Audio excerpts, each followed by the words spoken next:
सांसदों के निलंबन पर आज संसद के अंदर और बाहर विपक्ष कर सकता है हंगामा। कल एक दिन में 78 सांसद किए गए सस्पेंड।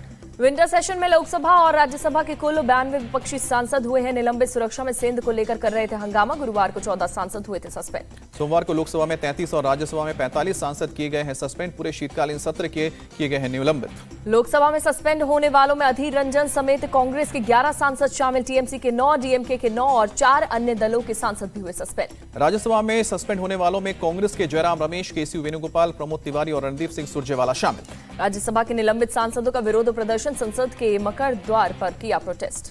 पहले घुसपैठियों ने संसद पर हमला किया, अब मोदी सरकार संसद और लोकतंत्र पर हमला कर रही है। मल्लिकार्जुन खड़गे का निशाना। तानाशाही के चरम शिखर पर पहुंची सरकार। लोकसभा से सस्पेंड होने के बाद बोले अधीर रंजन। गौरव गोगोई बोले कि विरोधियों को कुचला जा रहा है, संसद के अंदर चलाया जा रहा है बुलडोजर। सस्पेंशन से नाराज कांग्रेस सांसद केसी वेणुगोपाल। कहा संसद सिर्फ विपक्षी नेताओं को सस्पेंड करने के लिए चल रहा। निलंबित होने पर बोले आरजेडी सांसद मनोज झा, काले दौर में तानाशाहों को विपक्ष मुक्त संसद चाहिए होता है। पीएम मोदी पर भड़की सुप्रिया श्रीनेत। कहा लोकतंत्र, सदन और सांसद का ढोंग करना छोड़ दें, अपनी तानाशाही चलाएं।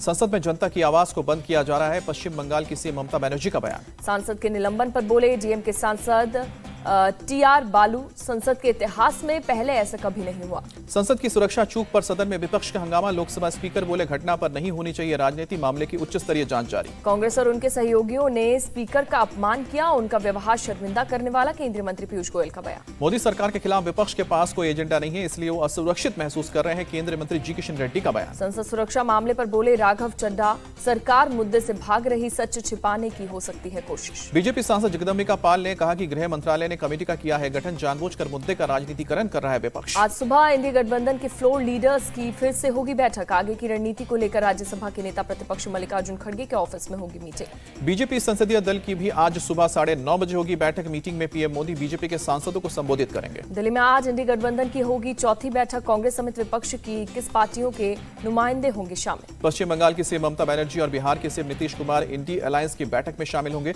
तमिलनाडु के सीएम स्टालिन भी पहुंच चुके हैं दिल्ली। आरजेडी अध्यक्ष लालू यादव और उनके बेटे तेजस्वी यादव भी विपक्षी गठबंधन की बैठक में मौजूद रहेंगे। सपा प्रमुख अखिलेश यादव, उद्धव और आदित्य ठाकरे भी आ चुके हैं दिल्ली। इंडिया अलायंस की बैठक से पहले सीएम ममता से मिले अरविंद केजरीवाल। टीएमसी सांसद अभिषेक बनर्जी के घर जाकर की बातचीत। 2024 चुनाव के बाद होगा पीएम उम्मीदवार का फैसला। सीएम ममता बनर्जी का बड़ा बयान। ममता बनर्जी ने बंगाल के सांसदों के साथ की बैठक। इंडिया अलायंस की बैठक में शामिल होने से पहले मीटिंग हुई। इंडिया अलायंस की बैठक से पहले लालू यादव का निशाना। एकजुटता के साथ मोदी सरकार को उखाड़ फेंकेंगे। 2024 चुनाव को लेकर जो तैयारियां होनी चाहिए वो कर रहे हैं, इंडिया अलायंस की ओर से बोला गया। तेजस्वी यादव बोले हम इंडिया गठबंधन का हिस्सा नहीं और ना होना चाहते। अकाली सांसद हरसिमरत कौर बादल का बयान। अरविंद केजरीवाल से मिले उद्धव ठाकरे, आदित्य ठाकरे और संजय राउत के साथ उनके आवास पर गए। विधानसभा चुनाव के रिजल्ट के बाद आज पहली बार दिल्ली पहुंचेंगे शिवराज सिंह चौहान। बीजेपी अध्यक्ष जेपी नड्डा से करेंगे मुलाकात। मध्य प्रदेश के मुख्यमंत्री मोहन यादव और डिप्टी सीएम जगदीश देवड़ा पहुंचे। राजेंद्र शुक्ला भी साथ आज दिल्ली पहुंचेंगे। मंत्रिमंडल को लेकर पार्टी आलाकमान से चर्चा। मध्य प्रदेश में जल्द होगा मंत्रिमंडल का गठन। बीजेपी नेता प्रहलाद पटेल का बयान। एमपी से बीजेपी विधायक कैलाश विजयवर्गीय का बयान है। जरूरत पड़ी तो कर्ज लेकर वादे पूरे करेंगे, कर्ज लेना पाप नहीं। छत्तीसगढ़ के डिप्टी सीएम अरुण साव ने जनता को दिया भरोसा। कहा पीएम मोदी की गारंटी हर व्यक्ति तक पहुंचाएंगे। मंत्रिमंडल का जल्द होगा गठन। नए पुराने दोनों चेहरों को मिलेगी जगह। अमित शाह और जेपी नड्डा से मुलाकात के बाद बोले छत्तीसगढ़ के सीएम। छत्तीसगढ़ विधानसभा के 3 दिन का शीतकालीन सत्र आज से होगा शुरू। प्रोटेम स्पीकर रामविचार नेताम नए विधायकों को दिलाएंगे शपथ। दिल्ली में केंद्रीय मंत्री नितिन गडकरी से मिले राजस्थान के CM Bhajanlal Sharma. Deputy CM Premchand Bairwa और दिया कुमारी भी रही मौजूद। राजस्थान के सीएम भजनलाल शर्मा ने अधिकारियों के साथ बड़ी बैठक की। भ्रष्टाचार मुक्त प्रशासन, महिला सुरक्षा और मजबूत कानून व्यवस्था को बताया प्राथमिकता। कांग्रेस ने शुरू किया डोनेट फॉर देश क्राउड फंडिंग अभियान। पार्टी अध्यक्ष मल्लिकार्जुन खड़गे ने किया लॉन्च। मल्लिकार्जुन खड़गे ने कहा पहली बार कांग्रेस देश के लिए मांग रही है चंदा। दिल्ली में यूपी कांग्रेस के पदाधिकारियों की बैठक। यूपी जोड़ो यात्रा और 2024 को लेकर चर्चा हुई। लोकसभा चुनाव में पार्टी को मजबूत करने को लेकर हुई चर्चा। बैठक के बाद बोले यूपी कांग्रेस अध्यक्ष अजय राय। यूपी कांग्रेस के नेताओं ने लोकसभा को लेकर प्रस्ताव रखा। राहुल गांधी, प्रियंका गांधी और मल्लिकार्जुन खड़गे यूपी से चुनाव लड़े। प्रदेश कांग्रेस अध्यक्ष अजय राय बोले उत्तर प्रदेश गांधी परिवार का घर है। वो प्रयागराज, रायबरेली, अमेठी जहां से चाहे वहां लड़ सकते हैं चुनाव। उनका स्वागत है। एमपी कांग्रेस के नए अध्यक्ष जीतू पटवारी आज संभालेंगे पदभार। पूर्व प्रदेश अध्यक्ष कमलनाथ ने सभी कार्यकर्ताओं से कार्यक्रम में शामिल होने की अपील की। मध्य प्रदेश विधानसभा के सदन से पंडित नेहरू की तस्वीर हटाने पर विवाद। उनकी जगह बाबा साहेब अम्बेडकर की तस्वीर लगाई गई। मध्य प्रदेश विधानसभा में पंडित नेहरू की फोटो हटाने पर कांग्रेस ने जताया कड़ा विरोध, कहा कि तस्वीर वापस नहीं लगाई गई तो कांग्रेस कार्यकर्ता वापस लगाएंगे तस्वीर। कांग्रेस सांसद धीरज साहू कैश मामले में आज झारखंड विधानसभा में फिर से हो सकता है हंगामा। सोमवार को बीजेपी विधायकों ने जमकर किया था हंगामा। वाराणसी में दुनिया के सबसे बड़े मेडिटेशन सेंटर का प्रधानमंत्री मोदी ने उद्घाटन किया, कहा कि मुझे मिला है काशी की सेवा का सौभाग्य। पीएम मोदी ने कहा वंचितों को पूरा भरोसा, नीतियों का लाभ उन्हें भी मिलेगा। 2047 तक भारत जरूर आगे बढ़ेगा। पीएम मोदी ने कहा कि विकसित भारत का संकल्प और सशक्त हुआ काशी के विकास के लिए कर रहे हैं काम। दिल्ली दौरे पर सीएम ममता बनर्जी 20 दिसंबर को पीएम मोदी से करेंगी मुलाकात। पीएम मोदी ने भारत को बताया दुनिया के लिए आर्थिक विकास का उदाहरण, कहा कि हमने प्रगति की नई प्रतिमान गढ़े हैं। नया भारत पीएम मोदी की गारंटी का भारत है, यूपी के सीएम योगी आदित्यनाथ का बयान। आज लोकसभा में 3 आपराधिक कानून संशोधन विधेयकों को पेश करेंगे गृह मंत्री अमित शाह। दिल्ली के सीएम अरविंद केजरीवाल को ईडी ने भेजा दूसरा समन। 21 दिसंबर को शराब घोटाले मामले में पूछताछ के लिए बुलाया। अरविंद केजरीवाल आज विपासना शिविर के लिए होंगे रवाना, 10 दिन का है कोर्स। आप सांसद संदीप पाठक ने दिल्ली शराब घोटाले को बताया फर्जी, कहा मोदी जी से जो सवाल करता है उसे गिरफ्तार कर लेते। सदन की कार्रवाई से बाहर निकाले जाने पर दिल्ली बीजेपी विधायकों का प्रदर्शन, केजरीवाल और चोर भ्रष्ट है के नारे लगाए। सदन से बाहर निकाले जाने पर बोले बीजेपी नेता रामवीर सिंह बिधूड़ी, हम सीएम आवास के रेनोवेशन पर हुए खर्च पर चर्चा चाहते थे। वाराणसी के ज्ञानवापी के मामले से जुड़ी 5 याचिकाओं पर आज इलाहाबाद हाईकोर्ट सुनाएगा फैसला। हाईकोर्ट ने दोनों पक्षों की दलीलें सुनने के बाद 8 दिसंबर को फैसला सुरक्षित रखा। ज्ञानवापी मामले में वाराणसी जिला कोर्ट में एएसआई की सर्वे रिपोर्ट पेश, मुस्लिम पक्ष ने रिपोर्ट सार्वजनिक करने का किया विरोध। आगरा जामा मस्जिद के मामले में आज होगी सुनवाई। कोर्ट में भगवान श्री कृष्ण के विग्रह को निकालने के लिए चल रहा है मामला। बेईमान तरीके से ज्ञानवापी और मथुरा को छीन रहे, एएसआई रिपोर्ट पेश होने के बाद बोले मौलाना तौकीर रजा। शाही ईदगाह मस्जिद सर्वे पर अब 11 जनवरी को सुनवाई। इलाहाबाद हाईकोर्ट तय करेगा कि सर्वे की टीम कौन कौन होगा। मनी लॉन्ड्रिंग मामले में ईडी के खिलाफ हाईकोर्ट पहुंची अभिनेत्री जैकलिन फर्नांडिस। 200 करोड़ रुपए की ठगी मामले में ईडी की शिकायत और सप्लीमेंट्री चार्जशीट को दी चुनौती। राष्ट्रपति द्रौपदी मुर्मू पहुंची हैदराबाद। तेलंगाना की राज्यपाल तमिलसाई सौंदरराजन और सीएम रेवंत रेड्डी ने स्वागत किया। आज नागपुर में आरएसएस का कार्यक्रम, बीजेपी विधायकों के साथ शिवसेना शिंदे गुट और एनसीपी अजित पवार गुट के विधायकों को भी बुलाया गया। संघ के संस्थापक डॉक्टर हेडगेवार को दी जा रही है श्रद्धांजलि। केरल में कोरोना का डराने वाला आंकड़ा, एक दिन में 16 गुना बढ़े पॉजिटिव मरीज। राज्य में 1634 से ज्यादा एक्टिव केस हुए। केरल में बढ़ते कोरोना संक्रमण से पड़ोसी राज्य अलर्ट। कर्नाटक में बुजुर्गों के लिए मास्क अनिवार्य, जल्द गाइडलाइंस जारी होगी। कोरोना के JN1 वेरिएंट पर केंद्र सरकार की नजर। स्वास्थ्य मंत्री मनसुख मंडाविया कल राज्यों और केंद्र शासित प्रदेशों से करेंगे समीक्षा बैठक। केंद्र सरकार ने राज्यों के लिए एडवाइजरी जारी की, कोरोना के JN1 वेरिएंट को लेकर बनाए रखी निगरानी। जर्मन चांसलर ओलाफ शोल्स हुए कोरोना पॉजिटिव। पीएम मोदी ने जल्द स्वस्थ होने की कामना की। सीकर के दादिया थाना इलाके में होटल में बदमाशों ने की तोड़फोड़, होटल के बाहर खड़ी BMW की गाड़ी भी तोड़ी गई। करीब आधा दर्जन बदमाशों ने वारदात को अंजाम दिया। आरोप है कि बदमाश अलग अलग नंबरों से हफ्ता वसूली के लिए व्हाट्सएप कॉल भी करते थे। तोड़फोड़ में होटल मालिक को लाखों रुपए का नुकसान, पूरी घटना सीसीटीवी कैमरे में कैद। तोड़फोड़ करने के बाद बदमाश कैंपर गाड़ी में सवार होकर फरार। पुलिस ने केस दर्ज करके मामले की जांच शुरू की। यूपी के बागपत में डकैती और लूट करने वाले करीब 200 अभियुक्तों ने अपराध न करने की शपथ ली। पुलिस ने परेड ग्राउंड में सभी को इकट्ठा कर दिलाई शपथ। सभी आरोपी बागपत जिले के ही रहने वाले, अलग अलग थाना इलाकों में वारदात को अंजाम दिया था। पुलिस ने सभी को कानून का पालन करने और इलाके के विकास में अपना सहयोग देने की शपथ दिलाई। अपराध से होने वाले नुकसान के बारे में भी बताया। दिल्ली के शालीमार बाग इलाके में तेज रफ्तार कार ने ठेले को मारी टक्कर, घायल ठेला वाला अस्पताल में। तमिलनाडु के कन्याकुमारी में भारी बारिश के बाद दिखा जल जमाव, ड्रोन से ली गई तस्वीरों में चारों ओर दिख रहा है पानी। तमिलनाडु के थुकुकुडी से जल भराव की तस्वीर आई, दूर दूर तक बाढ़ जैसे हालात दिखे। भारी बारिश की वजह से पानी में डूबा दिखा इलाका, जहां तहां गाड़ियां फंसी नजर आई।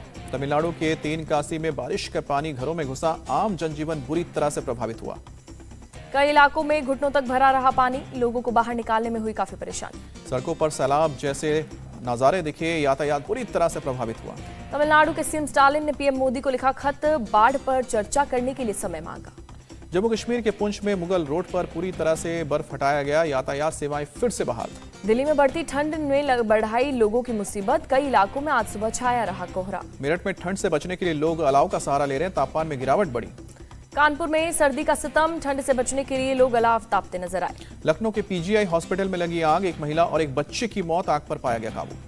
PGI अस्पताल में लगी आग पर सख्त सरकार, उच्च स्तरीय जांच के लिए आदेश, डिप्टी सीएम बोले दोषियों पर होगी कड़ी कार्रवाई। मुंबई के जुहू में रेजिडेंशियल होटल में लगी आग, कड़ी मशक्कत के बाद आग पर काबू पाया। सुखदेव सिंह गोगामेडी हत्याकांड में 7 आरोपी NIA कोर्ट में पेश, सभी को 2 जनवरी तक न्यायिक हिरासत में भेजा।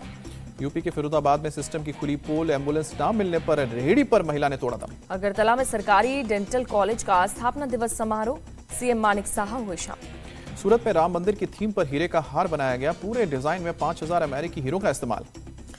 हीरा व्यापारी ने कहा, हार किसी व्यवसायिक उद्देश्य के लिए नहीं, हम इसे राम मंदिर को उपहार देना चाहते हैं। चीन के गांसू प्रांत में भूकंप ने मचाया कोहराम, अब तक 111 लोगों की मौत। भूकंप की वजह से कई इमारतें ध्वस्त, मलबे में दबे लोग, राहत बचाव कार्य जारी। गाजा में इजरायली सेना के काफिले पर एंटी टैंक मिसाइल से हमला हुआ, हमास ने वीडियो जारी किया। वीडियो में हमास के आतंकवादी AK-47 असॉल्ट राइफल से लैस नजर आए। ईरान चीन में बने एंटी टैंक मिसाइल और रॉकेट और प्रोपेल्ड ग्रेनेड में भी आतंकियों के पास। इजरायली डिफेंस फोर्सेस ने गाजा सिटी में बनी युद्ध स्मारक प्रतिमा को उठाया, IDF ने वीडियो जारी किया। विद्रोहियों के कब्जे वाले उत्तर पश्चिमी सीरिया में सीरिया और रूस की बमबारी, 5 लोगों की मौत, 20 लोग घायल। गिनी की राजधानी क्रोनिकी में पेट्रोल डिपो में जोरदार धमाका, 11 लोगों की मौत, 80 से ज्यादा लोग घायल। पेट्रोल डिपो में ब्लास्ट से आसपास के कई घरों को पहुंचा नुकसान, सैकड़ों लोग हुए बेघर। क्रोनिकी में स्कूलों और सार्वजनिक स्थानों को बंद किया गया, सुरक्षाकर्मी अलर्ट मोड पर। रोमानिया में बोर्डिंग स्कूल में हादसा, घर की छत ढहने से 1 की मौत, 3 घायल। पाकिस्तान में दाऊद के समधी और पूर्व क्रिकेटर जावेद मियादाद के हाउस अरेस्ट की खबर, मियादाद के घर के आसपास सुरक्षा बढ़ाई गई। दाऊद इब्राहिम को जहर देने की खबर के बाद पाकिस्तान में इंटरनेट सर्विसेज बंद, सरकार नहीं चाहती दाऊद के बारे में खबर फैले। म्यांमार बॉर्डर के पास थाईलैंड आर्मी ने 15 संदिग्ध ड्रग तस्करों को मार गिराया, ड्रग्स की करीब 20 लाख गोलियां जब्त हुई। नॉर्थ कोरिया में इंटरकॉन्टिनेंटल बैलिस्टिक मिसाइल लॉन्च की गई, परीक्षण के दौरान किम जोंग उन और उसकी बेटी रही मौजूद। तीसरी बार मिस्र के राष्ट्रपति चुने गए फतेह अल सीसी, पीएम मोदी ने ट्वीट करके बधाई दी। भारत मिस्र रणनीतिक साझेदारी को और गहरा करने के लिए आपके साथ काम करने को उत्सुक हो कहा। ताइवान के प्रेसिडेंशियल इलेक्शन में चीन की साजिश, टिकटॉक ऐप के माध्यम से ताइवान सरकार और सेना के खिलाफ युवाओं को भड़का रहा। ब्राजील के रियो डी जेनेरो में बच्चों को क्रिसमस की खुशियां देने पहुंचा सांता क्लॉज, हेलीकॉप्टर से उतरे। भारत और साउथ अफ्रीका के बीच 3 वनडे मैचों की सीरीज का दूसरा वनडे आज सेंट जॉर्ज पार्क में होगा मुकाबला, शाम 4:30 बजे शुरू होगा मैच। टीम इंडिया 3 वनडे मैचों की सीरीज में 1-0 से आगे, आज का मुकाबला जीतने पर भारत का सीरीज पर होगा कब्जा। IPL 2024 के लिए ऑक्शन आज दोपहर 1 बजे से शुरू होगी नीलामी, दुबई में 333 खिलाड़ियों की लगेगी बोली। नीलामी के लिए शॉर्टलिस्ट किए गए 333 खिलाड़ियों में से 214 भारतीय, 119 विदेशी खिलाड़ी शामिल। IPL के लिए पहली बार इंडिया के बाहर होगा ऑक्शन, महिला ऑक्शनर मल्लिका सागर करेंगी नीलामी। 22 मार्च से शुरू हो सकता IPL लोकसभा चुनाव के ऐलान के बाद होगी अंतिम घोषणा। दिल्ली कैपिटल्स के कप्तान ऋषभ पंत ऑक्शन के लिए दुबई पहुंचे, खुद चुनेंगे अपने खिलाड़ी।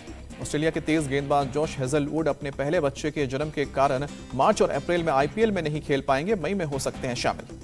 IPL ऑक्शन से पहले 3 खिलाड़ियों ने नाम वापस लिए, इंग्लैंड के रेहान अहमद IPL का नहीं होंगे हिस्सा। बांग्लादेश के गेंदबाज तस्कीन अहमद और शरीफुल इस्लाम ने नीलामी से नाम वापस लिया, श्रीलंका और जिम्बाब्वे के खिलाफ सीरीज का होंगे हिस्सा। नवीन उल हक IPL T20 से 20 महीने के लिए बैन, शारजा वॉरियर्स के साथ रिटेंशन नोटिस साइन करने से किया इनकार। रोहित शर्मा को कैप्टन से हटाए जाने पर बोले सुनील गावस्कर, मुंबई इंडियंस में नई सोच लेकर आएंगे हार्दिक, रोहित बल्लेबाजी में कम योगदान दे रहे हैं। पूर्व भारतीय क्रिकेटर इरफान पठान ने रोहित शर्मा की तारीफ की, कहा मुंबई इंडियंस में रोहित का कद CSK में धोनी जैसा है। फर्स्ट टेस्ट में धीमी ओवर गति के लिए पाकिस्तान पर जुर्माना, मैच फीस की 10% पेनल्टी लगाई। पाकिस्तानी टीम को विश्व टेस्ट चैंपियनशिप के पॉइंट्स टेबल में भी घाटा, ICC ने 2 अंक काटे। पाकिस्तान की वुमेन्स टीम ने तीसरे वनडे में न्यूजीलैंड को हराया, आलिया सादिया ने किया शानदार प्रदर्शन। जिम्बाब्वे युगांडा ने वुमेन्स T20 विश्व कप क्वालिफायर के लिए क्वालिफाई किया, जिम्बाब्वे अपने ग्रुप में टॉप पर रहा। भारतीय फुटबॉल महासंघ के अध्यक्ष कल्याण चौबे का बड़ा बयान, कहा कि टीम में सिलेक्शन के लिए भारतीय मूल के बेस्ट प्लेयर से संपर्क करेंगे। फुटबॉलर अगुस्का और पैट्रिक बाउर ने श्रीनगर के लाल चौक पर फुटबॉल से करतब दिखाए, कलाबाजियां दिखा जीता लोगों का दिल। इंग्लैंड में ल्यूटन क्लब के कैप्टन लॉकेयर की हालत स्थिर, फुटबॉल मैच के दौरान पड़ा था दिल का दौरा। शाहरुख खान की फिल्म डंकी का एक और गाना रिलीज, गाने को दिलजीत दोसांझ ने दी है आवाज।